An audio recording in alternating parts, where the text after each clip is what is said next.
What's up mga pre, ako yung host Alvin Pacheco at welcome sa Pinoy Rig Enthusiasts kung saan bibigyan namin kayo ng mga reviews, insights at mga unboxings. Ngayon titignan natin isang motherboard from MSI. So matagal-tagal na rin bago tayo nag-quick unboxing ng isang motherboard dito sa office nila. So ito ang Mortar B350M. So ayan, Mortar B350M motherboard. So supported nito yung Ryzen chips ngayon, including yung Ryzen GPUs, Ryzen APUs. So ayan, tingnan natin kung ano meron sa box. AMD Crossfire, meron tong Windows 10 ready, overclocking support. Alright.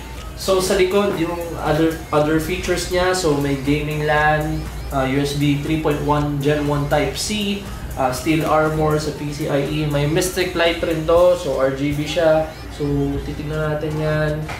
Military class 4, ready for gaming or streaming, X-Boost, easy debug LED. So kung may magka-problema man sa build nyo, de-debug nyo agad kasi may LED debug tool siya. Gaming DNA, ano to, red LED ambient lights. So may ambient lights siya kapag sinaksak nyo sa case nyo, pinaandar nyo. So ayan, tignan natin kung ano meron sa motherboard na ito. Alright, so mamaya na yung motherboard. Mamaya na yan. So tignan muna natin yung mga kasamang items pag dinili nyo to. So meron kasamang dalawang SATA cables. So yung isa angled, yung isa straight. So depende kung anong gagamitin nyo dyan, kung pang SSD or hard drive. So next is yung I/O shield. I/O shield niya is black with red accents. Ayan. And we have the driver and utility CD installer. So kung gagamitin nyo to, okay lang, pero make sure na i-update nyo siya over time kasi kung late na kayo bumili ng ganitong motherboard, baka iba na yung nakasave na BIOS or settings dito. Kaya mas maganda kung may internet kayo, kumuha kayo sa internet, sa website nila. Pero kung wala, pwede naman to as temporary. Pero update nyo agad.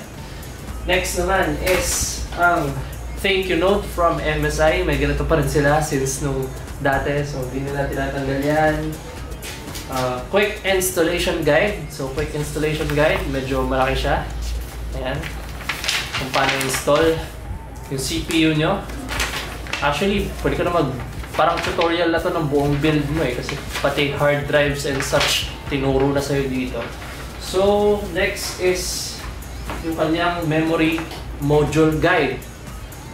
Mapapansin nyo, kung magdu-dual channel kayo, ang recommend nila na gawin nyo is yung DM slot B2 and A2. Ibig sabihin ganyan. Okay? So para sa mga magtataka kung bakit lagi kong nilalagay sa dalawang slot, kasi almost lahat ng motherboard recommended na ditong slot gawin yung dual channel. Hindi yan parehas na pagtatabihin mo, hindi ganun mag-dual channel. Dapat may slot na nakahiwalay para makapag dual channel ka. Pag quad channel naman, dali lang nun. Pupunuin mo lang lahat, tapos na. Pero pag dalawa lang yung ano mo, yung RAM, ayan, based sa directions, sa slot A2 and B2 mo siya ilalagay. Pag isa lang, doon mo siya ilalagay sa A2. Alright? So, magandang may mga ganitong flyers si MSI para sa mga hindi masyadong marunong mag-build or wala pang experience. So, next naman is yung kanyang screw type para sa AMD CPU heatsink. So, guide lang siya. Ayan. Iba-ibang language yan. May English, may Japanese, Chinese, and such. Last naman is yung kanyang user guide. B350M Mortar User Guide. So, mga palyan, kung gusto nyo malaman kung anong meron sa motherboard nyo, yung features niya, paano siya i-adjust sa BIOS and such, meron kayong user guide, gamitin nyo to. Ha? Huwag kayong maggaling-galingan. Alright? So, sa motherboard. Sa mismong motherboard, isa tong Micro ATX motherboard. Makikita nyo, almost, parang hindi naman siya lumayo sa mga last generation na mortar design ni MSI, tulad ng B150. Ganito pa rin yung tsura niya, may tank design layout dahil daw sa tanke nila kinuha yung design na to, yung sa gilid. Alright? So, ito, dito supported nito FM2 Plus ng Ryzen, o yung mga Athlon chips. And also, meron tayo ditong DDR4 RAM. I think supported nito up to 2400 megahertz. Nasa manual yan. Ayan, dito. Basahin nyo na lang. So, nga pala, isa nga lang tong overview and unboxing. So, hindi natin to yung depth na i-review. Pinapakita ko lang kung ano meron sa motherboard na ito. So, meron tayong 1, 2, 3, tatlong CPU headers. Isa dito sa taas, isa dito sa baba, isa dito sa gilid. So, nasabi ko na yan, yung DDR4.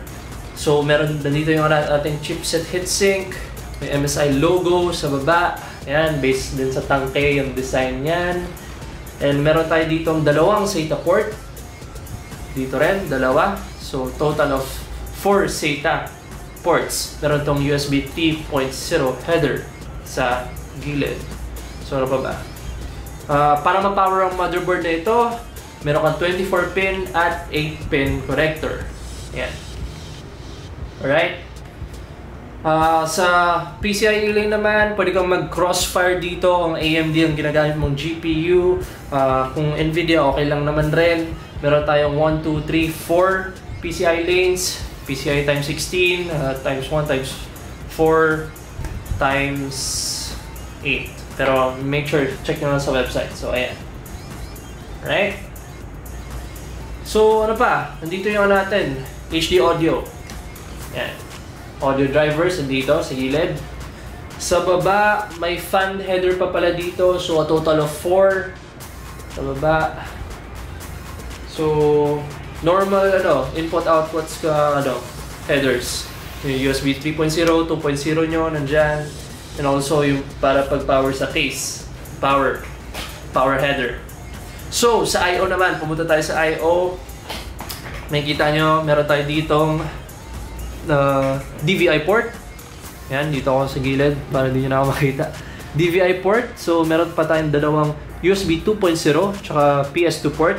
So, kung gagamitin nyo daw to, mas maganda dahil parang mas enhanced siya sa gaming, yung mga keyboard or mouse nyo. So, may PS2 port to, dalawang USB 2.0 port, DVI port, display port, at saka HDMI port para sa display. So, meron pa tong USB, ayun nga, yung Type C Gen 1, yung reversible na na USB port. So, meron sila niyan. Kung mag-charge ka ng phone mo, pwede dyan. And also, USB 3.0. Okay? USB 3.0 tong dalawang to. LAN port, tsaka yung ating audio ports. Optical SPDIF. Yan. So, overall, yan yung B350M Mortar. So, sa likod, wala naman special sa kanya. Wala siyang backplate or something na maangas. So, meron siyang CPU backplate. Pero yung backplate sa mismong motherboard wala. Alright? So, ano pa ba? Kulang natin dito. Wala. So, I think that's it for the B350M Mortar Motherboard by MSI. Kung nagustuhan itong video na to, i-like nyo. Kung hindi naman, i-dislike at huwag nyo kalimutang mag-subscribe. Kung may mga tanong kayo about sa motherboard na ito, make sure to visit MSI sa website nila or magtanong kayo sa comment section. May mga sasagot naman ng mga pre dyan. So kung nagustuhan nyo itong video to, na like, dislike, subscribe nyo na, nag-comment na kayo. Maraming salamat at see you on the next episode.